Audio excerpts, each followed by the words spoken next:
Joining us now to react to this gruesome murder, Maryland Governor Wes Moore. Governor, I want to talk to you about the bridge. I want to talk to you about what you're doing with marijuana pardons. But I got to start here. When a murder happens in Maryland and you find out that Victor Hernandez didn't even belong here to begin with a horrible record in El Salvador, and it brings that to America. Your thoughts? I'm infuriated, and our state is still mourning. I mean, this is a mother of five, someone who had her life ahead of her, many celebrations with her family ahead of her, and her life was cut short. And when people think about the border crisis and they think that this is only impacting a handful of states, Harford County in our state, where this brutal murder happened, is 1,800 miles away from the border. And so when people think this is only impacting a few states, this is impacting every single one of us. This inaction that we continue to see to get any form of sensible immigration policy done is impacting all of us, because all of us in local jurisdictions deal with the consequences of this. So, Governor, I saw you on Sunday, and you said, well, if the Republicans only didn't get in the way of that bipartisan legislation, things like this wouldn't happen. But when you see Victor Hernandez, he was stopped in El Paso, rejected. He was stopped in New Mexico twice, rejected. The third time he came through as a getaway, he got through. So these criminals were able to get through. We got 7.4 million. Even if that legislation had passed as is, 4,000 are let through annually. It wouldn't have even kicked into 270 days. So would you say the legislation not passing or passing is a bit of a reach, doesn't even apply here? No, and I don't think this is partisan either. I don't put the blame on a singular political party, because the truth is that many of the anchors of the bill were Republicans. I mean, Senator Langford was one of the authors and was one of the champions saying nothing of this to do bill. with this. So this was, well, no, but my point is, we're not talking about a singular bill. We're talking about something that has been broken for a very long time. This is not just about this Congress. This is not just about this group of legislators. But no one's been worse at the border than the president. He's got this current president. No one's been worse than him. You have to agree with that. This thing is so long-standing, and there's been a lack of courage that we have seen for a long period of time in Washington that has allowed this to take place. That's allowed our states to then, and the people of our states who we protect, and there's nothing I take more seriously than public safety, but they're allowing people in my state to become victims because of a long-standing inaction that we continue to see across Congress, and we've got to move on this. Okay, let's talk about something you have moved on.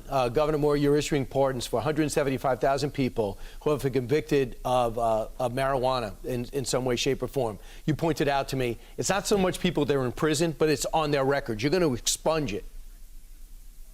Yes. What happened is, this is the largest mass pardon that we have seen of cannabis convictions in the history of this country. Over 175,000 marijuana convictions were just pardoned, because you now have a burgeoning industry, a multi-billion-dollar industry in this country, a legalized industry in my state of Maryland, and I have people who still cannot go to school, who cannot get jobs, who can't get home loans. I had one person with me the day I signed that pardon, a guy named Shiloh, who received a gubernatorial pardon from me that day. This is a person who has, the only thing on his record is a misdemeanor marijuana conviction, and he has not been able to find consistent employment. He got a job, was fired on the second day of the job because he couldn't pass a background check. This is not fair. And so really this is about, how do we focus on actually righting wrongs of having something that was so disproportionately impacted communities, and at the same time allowing people to enter back into the economy. We've got to get our economy going, and that means getting more people to participate. And I got to give you credit on something unrelated, and that's the bridge. It was a disaster. It had nothing to do with you. We're still trying to find out exactly what happened. The bridge collapses. Waterways are going to be stopped. Commerce is going to be crushed. And you have managed to knock out bureaucracy, forget about partisanship, show up every day, and make sure that waterway's clean. When can we see the bridge rebuilt?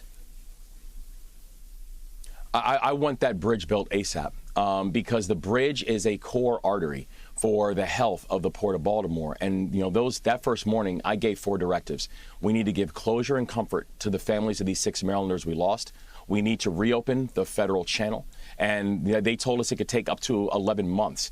And instead of 11 months, we got that federal channel done in 11 weeks. That we need to be able to support the thousands of port workers and the first responders and their families who we knew would be directly impacted. And we've got to get the Francis Scott Key Bridge rebuilt. And so we're really proud that in record time got those first three objectives done, have been able to support the workers, but we've got to get this bridge rebuilt. So a Republican told me, they said when this bridge collapsed, he goes, this is going to be a test for Governor Moore because people think he's going to be presidential material. And if he can get this done quickly, this would be a great launching pad for him. So far, you're doing it. And that's why people are floating your name as a possible President Biden replacement should the wheels come off come the August convention. Your reaction? I'm full-throated in my support of President Biden because I know so much of the momentum that we've been able to see in the state of Maryland. You know, when I was first inaugurated, we were 43rd in unemployment. Now we have amongst the lowest unemployment rates in the entire country.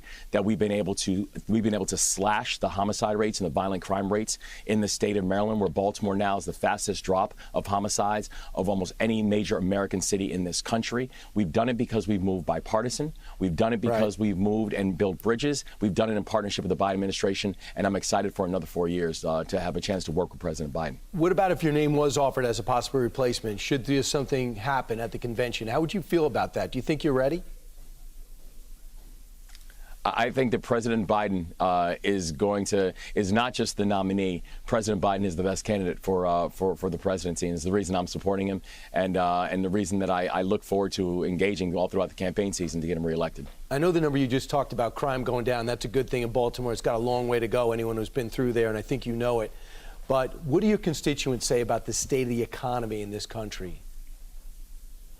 Yeah. Well, I think people see also that they are linked. This drop in violent crime, this increase in public safety that we've seen in Baltimore, also is directly correlated to economic growth. And I've said we have got to get our economy moving. For the 5 years before I was governor, Maryland's economy grew by 0.2%. The average state has grown by 7.5%. So that means actually working to make Maryland a more hospitable business environment, being able to create more supports for our entrepreneurs, and also things like investing in trade programs and apprenticeship programs, because everybody does not need a four-year college degree in order to be economically successful. So these two things work together, and it's working in Maryland because we're working in a bipartisan fashion to get it done. And you gave me 20 seconds to end. Thanks so much, Governor Wes Moore, for your time. Appreciate it. I'm Steve Ducey. I'm Brian Kilmeade. And I'm Ainsley Earhart. And click here to subscribe to the Fox News YouTube page to catch our hottest interviews and most compelling analysis.